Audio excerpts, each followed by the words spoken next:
Praise the lord. ప్రభు నామములో అందరికీ హృదయపూర్వక వందనాలు. దేవుని బిడ్డలారా, ఉదయకాల సమయంలో వాక్యం వింటున్న నీవు కలవరంతో నిండావా? ఆందోళనతో నిండిపోయావా? భయముతో నిండిపోయావా? కలవరాలతో నిండిపోయావా? ప్రభు చెప్తున్న మాట అందరూ ఒకసారి విందామా? ప్రసంగి గ్రంథము 11వ అధ్యాయం 9వ వచనం. నీ హృదయము సంతుష్టిగా ఉండనిమ్మో.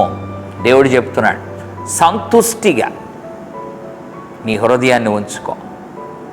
కలవరాలు లేని హృదయం, ఆందోళన లేని హృదయం, గందరగోళము లేని హృదయం, ఎప్పుడు సంతసించే హృదయం, హర్షించే హృదయం.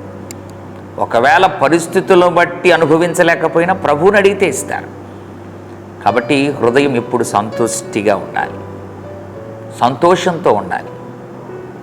ఎందుకు ఇంకా నీ హృదయంలో కలవరాలు, ఆందోళన?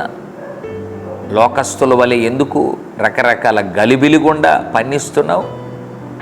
దేవుడు చెప్తున్నాడు, కుమారుడా, నీ హృదయం సంతుష్టిగా ఉండని. దేవుడు అట్లు నిమ్మలమైన హృదయం నీకు దయచేస్తాడు.